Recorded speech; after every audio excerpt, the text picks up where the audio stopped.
السلام عليكم ورحمة الله وبركاته.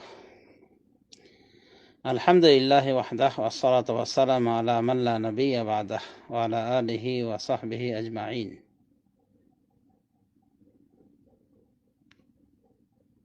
أما بعد, সমাজ সুধী, আমাদের বাংলাদেশ সহ সারা বিশ্বে আজ অন্যায় অনাচার বিবাদ বিসম্বাদ খুনাখুনি মারামারি লুটতারাজি তথা শরিয়া গর্হিত কাজকর্ম ব্যাপক আকার বিস্তার লাভ করেছে। আল্লাহ রাব্বুল আলামিনের নিকটে নিরাপত্তা কামনা করি। তো বিপর্যয়গুলির মধ্যে বিশেষ করে মানুষ হত্যা এটা জঘন্যতম অপরাধ। শরীয়তে এমনিতে মানুষ হত্যা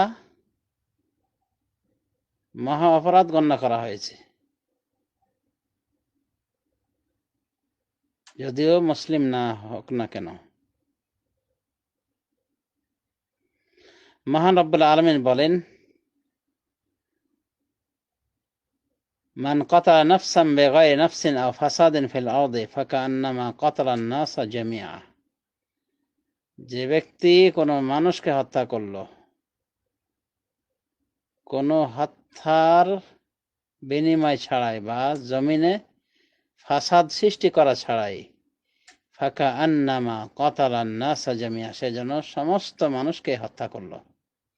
ওমান আহিয়াহা, আর যে ব্যক্তি কোন প্রাণকে জীবন দিল, জীবন্ত রাখলো, অর্থাৎ হত্যার হাত থেকে রক্ষা করলো, ফাকা আন্নামা আহিয়ান নাসা জামিআ, সে যেন সমস্ত মানুষকে জীবিত করলো। সূরা মায়েদা 32 নম্বর আয়াত। তো অন্যায়ভাবে রক্তপাত করাটা এরকম অপরাধ যে একজন নিরপরাধ মানুষকে হত্যা করা মানে সারা দুনিয়ার মানুষকে হত্যা করা শামিল। আলিয়াযুবিল্লাহ। যদি সে লোকটি মুমিন ব্যক্তি হয়, মুসলিম হয়, তাহলে অপরাধ আরো মারাত্মক। মহান রব্বুল আলামিন বলেন, ওয়া ইয়াকতুল মুমিনা মুতাআম্মিদান ফাজাযাউহু জাহান্নাম খালিদান ফিহা ওয়া গাদিবাল্লাহু আলাইহি ওয়া লা'নাহু ওয়া আ'আদ্দা লাহু আযাবান আযীমা। আর যে ব্যক্তি কোন মুমিনকে হত্যা করবে ইচ্ছাকৃতভাবে, মানে ঠান্ডা মাথায়, ফাজাযাউহু জাহান্নাম, তার বিনিময় হলো জাহান্নাম, খালিদান ফিহা, সেখানে সে স্থায়ীভাবে থাকবে, ওয়া গাদিবাল্লাহু আলাইহি, আল্লাহ তার উপরে রাগান্বিত হয়েছেন, ওয়া লা'নাহু, তাকে লানত করেছেন, ওয়া আ'আদ্দা লাহু আযাবান আযীমা, এবং তার জন্য মহা আযাব প্রস্তুত করে রেখেছেন। সূরা নিসা 93 নম্বর আয়াত। এই আয়াত থেকে এবং পূর্বের আয়াত থেকে আমরা জানতে পারলাম যে মানুষ হত্যা অনেক বড় অপরাধ। বিশেষ করে মুসলিম ব্যক্তিকে হত্যা করাটা আরো জঘন্য অপরাধ। তার শাস্তি সম্পর্কে আল্লাহ রাব্বুল আলামিন এভাবে বলেছেন যে তার উপরে তার ঠিকানা তো জাহান্নাম, বিনিময় আল্লাহ তার উপর রাগান্বিত হয়েছেন এবং তাকে লানত করেছেন, আর তার জন্য আযাবে আযীম, মহা আযাব, শাস্তি তৈরি করে রেখেছেন। আলিয়াযুবিল্লাহ। তাহলে মানুষ হত্যা অত্যন্ত জঘন্য অপরাধ, কবিরা গুনাহ। রাসূলুল্লাহ সাল্লাল্লাহু আলাইহি ওয়াসাল্লাম বলেন, ইয়াজিউল কাতিল মুতাআল্লিকান ইয়াজিউল মাকতুল মুতাআল্লিকান বিল কাতিল তাশখাবু আওদাজুহু দামান ফায়াকুল আই রাব্বি সাল হাযা ফিমা কাতালানি। নিহত ব্যক্তি হত্যাকারীকে সাথে নিয়ে আসবে, ধরে নিয়ে আসবে, তাশখাবু আওদাজুহু দামান, তার রগ রেশা দিয়ে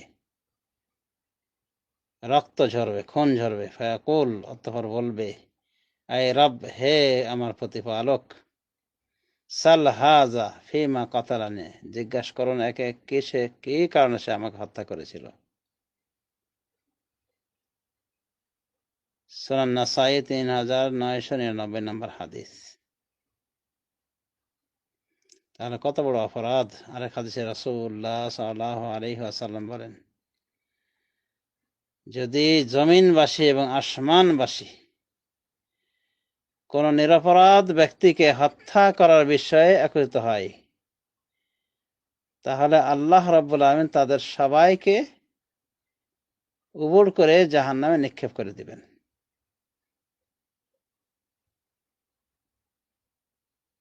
এইভাবে রাসূলুল্লাহ সাল্লাল্লাহু আলাইহি ওয়াসাল্লাম বলছেন যে আসমানবাসী জমিনবাসী যদি এক হয় হত্যা করার জন্যে, তাহলে তাদের সকলকেই আল্লাহ রাব্বুল আমিন উবুড় করে জাহান্নামে নিক্ষেপ করেন। আউযুবিল্লাহ। তাহলে আল্লাহ কত ক্রোধান্বিত হন মোমেন ব্যক্তির অন্যায় খুন ঝরানোর কারণে। কি বলছেন রাসূলুল্লাহ সাল্লাল্লাহু আলাইহি ওয়াসাল্লাম, হাদিসটি লক্ষ্য করুন, আরবি টেক্সট। লাউ আন্না আহলাস সামাই ওয়া আহলাল আরদি ইশতারাকু ফি দামি মুমিনিন লাআকাব্বাহুমুল্লাহু ফিন-নার। যদি আসমান জমিনবাসী শরীক হয় কোন মুমিনের খুনে, তাহলে তাদের সকলকে আল্লাহ উবুড় করে জাহান্নামে নিক্ষেপ করবেন, তাদের সকলকে জাহান্নামে নিক্ষিপ্ত করবেন। সুনান তিরমিজি সহিহ হাদিস। দেখুন 1398 নম্বর হাদিস। আল্লামা আলবানী হাদিসটিকে সহিহ বলেছেন। তাহলে নিরপরাধ মানুষকে হত্যা করা কত বড় অপরাধ, যে আসমান জমিনবাসী যদি শরীক হয় কোন নিরপরাধ মোমেনের হত্যার বিষয়ে তার খুনে, তাহলে সকলকে আল্লাহ জাহান্নামে নিক্ষেপ করেন উবুড় করে। আলিয়াযু বিল্লাহ। সুতরাং সমাজ শুধু আমরা বুঝতেই পারলাম যে হত্যা করা কত জঘন্য অপরাধ, কত বড় কবিরা গুনাহ।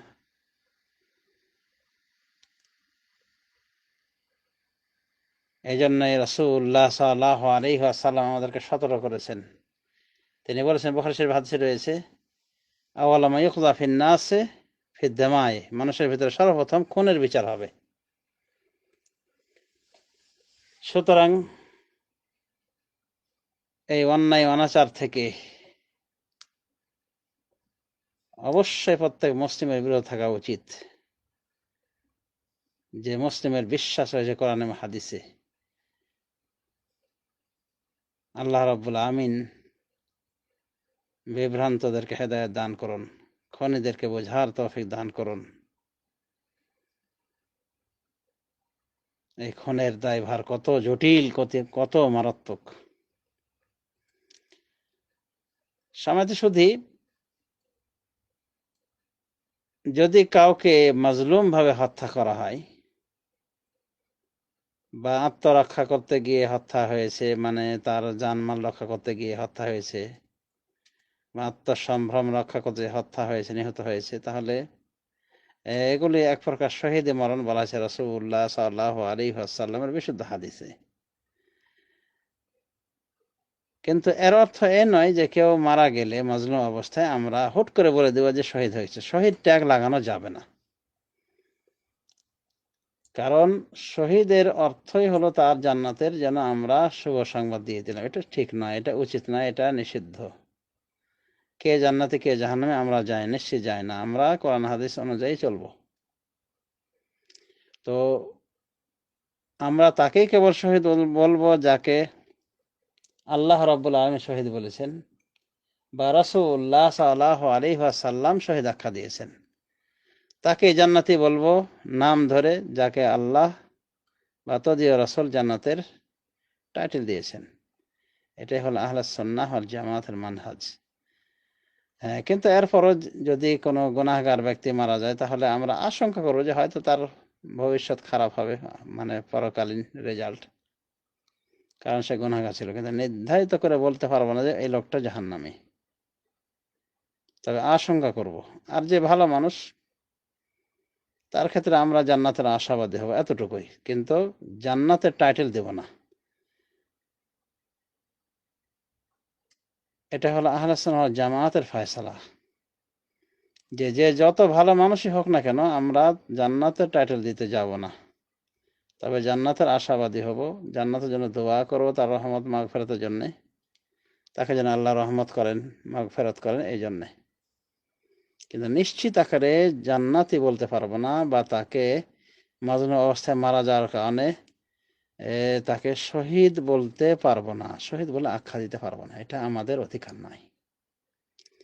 ইমাম বুখারী একটি অধ্যায় রচনা করেছেন তার সহিহ বুখারীতে, সেটি হলো বাবুন লা ইয়াকুলু ফুলানুন শাহীদ, অধ্যায় কেউ বলবে না যে অমুক শহীদ।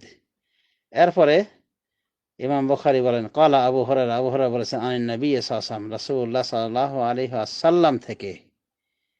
কি বলছেন রাসূলুল্লাহ সাল্লাল্লাহু আলাইহি ওয়াসাল্লাম? আল্লাহু আ'লামু বিমা ইউজাহিদু ফি সাবিলিল্লাহ, বিমা ইউজাহিদু ফি সাবিলিহি, আল্লাহ বেশি জানেন কে তার রাস্তায় যুদ্ধ করেন, জিহাদ করেন। আল্লাহু আ'লামু বিমা ইউকলামু ফি সাবিলিহি, আল্লাহই ভালো জানে কে তার রাস্তায় জখম হন, মানে আঘাতপ্রাপ্ত হন। এরপরে রাসূলুল্লাহ সাল্লাল্লাহু আলাইহি ওয়াসাল্লামের একটি হাদিস উল্লেখ হয়েছে এর অধীন, এই অধ্যায়ের অধীন, 2898 নম্বর হাদিস।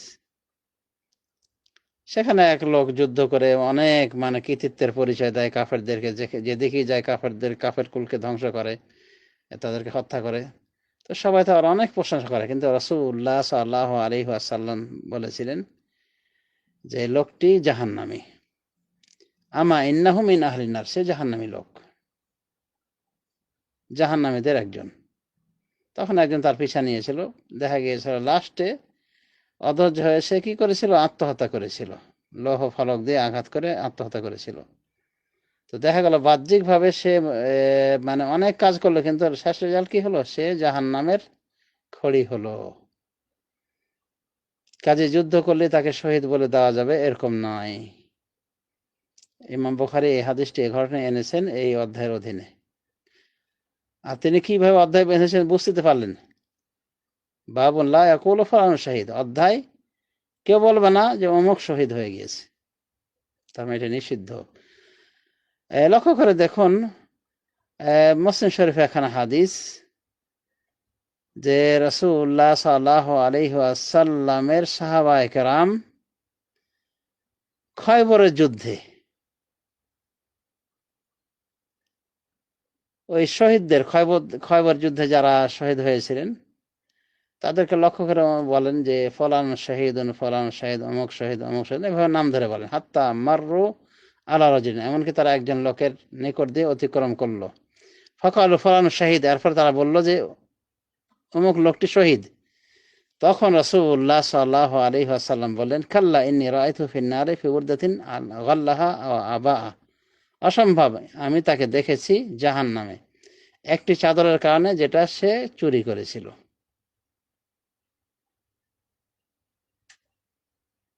হ্যাঁ, তাহলে আমরা মুসলিম শরীফ হাদিস 323 নম্বর হাদিস। তো এখান থেকে আমরা কি বুঝলাম, যে আমরা বলতে পারি না কারো বিষয়ে যে শহীদ, নাম ধরে এটা আমরা বলতে পারি না। কারণ দেখা গেল শহীদ মানে মারা গেল যুদ্ধক্ষেত্রে, কিন্তু আল্লাহ রাসূল সাল্লাল্লাহু আলাইহি ওয়াসাল্লাম বলে যে ও জাহান্নামী। এই হাদিসটা সহিহ বুখারীতে এসেছে যে সাহাবা রাসূলুল্লাহ সাল্লাল্লাহু আলাইহি ওয়াসাল্লামের, এটা একটা ভিন্ন হাদিস কিন্তু একই অর্থের। রাসূলুল্লাহ সাল্লাল্লাহু আলাইহি ওয়াসাল্লাম একটি গোলাম মিদআম নামের, উনি শহীদ হন। শহীদ মানে উনি ওনাকে শত্রুপক্ষ আঘাত হানে, মানে হঠাৎ করে কোত্থেকে একটি তীর আসলো, যার ফলে সে নিহত হয়ে যায়। আর উনি কি করতেছিলেন, রাসূলুল্লাহ সাল্লাল্লাহু আলাইহি ওয়াসাল্লামের বাহন থেকে ওই গাট্টি বক্সা নামাতেছিলেন আসবাবপত্র। এমন অবস্থায় শত্রুপক্ষের একটা তীর, অচেনা একটা তীর এসে লাগলে সে নিহত হয়। তখন মানুষ, জনগণ বলেছেন হানি আল্লাহুল জান্নাহ, এর জন্য তো জান্নাত সহজ হয়ে গিয়েছে। তখন রাসূলুল্লাহ সাল্লাল্লাহু আলাইহি ওয়াসাল্লাম বলেছেন ওয়াল্লাযী নাফসি বিয়াদিহি, ওই সত্তার কসম যার হাতে আমার প্রাণ রয়েছে, ইন্না শামলাতাল্লাতী আখাযাহা ইয়াওমা খায়বার মিনাল মাগানিম লাম তুসিবহাল মাকাসিম লা তাশতাইলু আলাইহি নারা, নিশ্চয় যে চাদরটি সে নিয়েছিল খয়বর দিবসে গনিমতের মাল থেকে ভাগ বন্টনের আগে লা তাশতাইলু আলাইহি নারা, এটা তার উপরে কি দাও দাও করে জ্বলছে। বুখারী শরীফ হাদিস 6707। তাহলে সাহাবায়ে কেরাম বলেন যে ওর জন্য জান্নাত সহজ হয়ে গেল, মানে শহীদ। বরং আর বর্ণনা এসেছে বুখারীর 4234 নম্বর হাদিস, একই ঘটনা, সেখানে এই শব্দ উল্লেখ হয়েছে যে ফাকাল নাস হানিয়ান লাহু শাহাদা, এই লোকটির জন্য শহীদ হওয়া সহজ হয়ে গেল, মানে কত আরামদায়ক হয়ে গেল। তখন রাসূলুল্লাহ সাল্লাল্লাহু আলাইহি ওয়াসাল্লাম এই কথাটি বলেছিলেন যে বালা, হ্যাঁ, ওয়াল্লাযী নাফসি বিয়াদিহি, ওই সত্তার কসম যার হাতে আমার প্রাণ রয়েছে, আত্মা রয়েছে, ইন্না শামরাতাল্লাতী আসাবাহা ইয়াওমা খায়বার মিনাল মাগানিম, যে চাদরটি সে গ্রহণ করেছিল গনিমতের মাল থেকে বন্টন হওয়ার পূর্বে, লা তাশতাইলু আলাইহি নারা, এটা তার উপরে কি দাউ দাউ করে জ্বলছে, মানে আউযুবিল্লাহ। তাহলে সাহাবায়ে কেরাম তার বাহ্যিক দিক দেখে তাকে বললেন, এক বর্ণায় পাওয়া গেল যে হানি আল্লাহুল জান্নাহ, আর এক বর্ণায় পাওয়া গেল যে হানি আল্লাহুশ শাহাদা, তার জন্য জান্নাত সহজ হয়ে গিয়েছে। আর এক বর্ণায় তার জন্য শাহাদাত সহজ হয়ে গেল, মানে শহীদ হওয়া, বা তার জন্য শাহাদাত মোবারকবাদ। তো রাসূলুল্লাহ সাল্লাল্লাহু আলাইহি ওয়াসাল্লাম প্রতিবাদ করেছেন, না, এটা বলা যাবে না। এখান থেকে আমরা কি বুঝলাম? এটা আমরা বুঝলাম যে এটা আহলুস সুন্নাহ ওয়াল জামাতের মানহাজ, আর তাদের দলিলগুলি হলো এগুলি। এই জন্য আহলুস সুন্নাহ ওয়াল জামাতের অনুসারী তারা কখনোই কারো বিষয়ে জান্নাত বা জাহান্নামে টাইটেল দেন না। কিন্তু এটা আমরা লক্ষ্য করে দেখি যে আমাদের ভিতরে, যাদের ভিতরে বিদআতের সাথে সম্পর্ক রয়েছে, বিদআত চর্চা করে, শরীয়তের জ্ঞান গরিমা তেমন নাই, তারা কিন্তু এই উলটপালট কাজগুলি করে থাকেন। হয়তো একজন লোক মারা গিয়েছে মজনু অবস্থায়, যেমন আবরার ফাহাদ, তার বিষয়ে আমরা জানলাম যিনি বুয়েটের ছাত্র ছিলেন এবং অনেক মেধাবী ছাত্র। তিনি কিছু কথা বলতে গিয়েছিলেন দেশের পক্ষে, ভারত বিরুদ্ধে চলে গিয়েছিল। তো যা হোক, কিছু অসাধু লোক তাকে ঠান্ডা মাথায় হত্যা করেছে, পিটিয়ে পিটিয়ে হত্যা করেছে। তো বুঝলাম মাজলুম অবস্থায় সে নিহত হয়েছে। তো এর কারণে কিছু লোক মানে তাকে ট্যাগ লাগিয়ে দিয়েছে শহীদ। তো এটা উচিত নাই ভাই। আহলে সুন্নাহ জামাতের মানহাজ পরিপন্থী কাজ যে কাউকে আপনি জান্নাত জাহান্নামে টাইটেল দিবেন। তো এতটুকু আমরা বলতে পারি আহলে সুন্নাহ ওয়াল জামাতের মানহাজ অনুযায়ী আল্লাহ রাব্বুল আমিন তাকে দোয়া করব যে যেন তাকে জান্নাতের মেহমান বানান। বা আমরা বলি যে যেহেতু উনি মাজলুম ভাবে মারা গিয়েছেন, আল্লাহ তাকে শাহাদাতের মর্যাদা দান করুন, আমরা আশা করব তার জন্য। বা এতটুকু আমরা বলতে পারি যে আশা করি আল্লাহ তাকে শহীদের মর্যাদা দিবেন, এতটুকু আমরা বলতে পারি, এর বেশি বলা উচিত না। আর আমরা যে বলে দিচ্ছি কেউ কেউ যে শহীদ অমুক, শহীদ তমুক, বা আরো যে আমরা বলে থাকি, বিভিন্ন ট্যাগ দিয়ে থাকি বা বলা হয়ে থাকে, এমনকি বলা বলে শুরু হয়ে গেছে যে উনি গাজওয়ায়ে হিন্দের প্রথম শহীদ, আলহাজবিল্লাহ। এগুলি সব বাড়াবাড়ি, এগুলি সব বাড়াবাড়ি, কোরআন হাদিসের বিরুদ্ধ আচরণ এবং বেদাতীদের মানহাজ অবলম্বন ছাড়া আর কিছু নয়। আসলে আমাদের দেশের অধিকাংশ মানুষ, ভারত উপমহাদেশের অধিকাংশ মানুষের মানহাজ ঠিক নাই, আকীদাও ঠিক নাই, মানহাজও ঠিক নাই। যার ফলে এই জাতীয় এই দায়িত্বহীন কথাবার্তা আমরা শুনতে পাই। হ্যাঁ, বুঝলাম মারা গিয়েছে মাজলুম অবস্থায়, মাজলুম অবস্থায় মারা গেলে আপনি তাকে শহীদ ট্যাগ দিতে পারেন না, কারণ এর অর্থ আপনি তাকে জান্নাত জাহান্নামের ফয়সালা করে দিয়েছেন, তার বিষয়ে তাকে জান্নাতি ফয়সালা দিয়ে দিয়েছেন শহীদ হওয়ার মাধ্যমে। তো এগুলি অনধিকার চর্চা, তো এগুলি ভুল। আশা করি আমরা বুঝতে পেরেছি এতক্ষণ আলোচনার মাধ্যমে, যা কোরআন হাদিস সমৃদ্ধ, দলিলে ভরপুর। তো এই সমস্ত দলিলকে পুঁজি করে আহলে সুন্নাহ ওয়াল জামাআহ কারো ক্ষেত্রে বলেন না যে ও শহীদ, ও শহীদ, অমুক শহীদ, তমুক শহীদ, যদিও সে মাজলুম অবস্থায় মারা গিয়েছে। বা শাহাদাতের বিভিন্ন আইটেমের কথা রাসূলুল্লাহ সাল্লাল্লাহু আলাইহি ওয়াসাল্লাম বলেছে, এরপরে নির্দিষ্ট করে আমরা বলতে পারি যে এ শহীদ হয়ে গেছে। যেমন কোনো মহিলা যদি বাচ্চা প্রসবকারী মারা যায়, বাচ্চা পেটে রেখে বা বাচ্চা প্রসব করতে গিয়ে, তাকে শহীদ বলা হয়েছে। কিন্তু যে মহিলায় বাচ্চা প্রসব করবে, মারা যাবে, তাকে আমরা যে শহীদ বলে যে নাম ধরে, এটা বলা যাবে না। পরে আমরা আশা করতে পারি যদি অন্যান্য আমল ভালো থাকে, বিশেষ করে সালাত যদি থাকে, হ্যাঁ, তো এরকম। কিন্তু নির্দিষ্ট আকারে বলে দেওয়া যে অমুক শহীদ তমুক শহীদ, এটা কিন্তু উচিত নয়, এটা বিদআতীদের তরিকা, আহলে সুন্নাত ওয়াল জামাতের তরিকা নয়। আল্লাহ রাব্বুল আলামিন আমাদের সবাইকে তৌফিক দান করুন যেন আমরা সর্ব বিষয়ে কোরআন সুন্নাহকে ফলো করে চলি। কোরআন সুন্নাহর বাইরে কোনো হেদায়েত নাই, যত গোমরাহি রয়েছে কোরআন সুন্নাহর বাইরে। আর যদি আমরা কোরআন সুন্নাহকে ফলো করতাম সর্ববিষয়ে, তাহলে কি এরকম মারামারি, কাটাকাটি, হানাহানি, খুনাখুনি হতো না।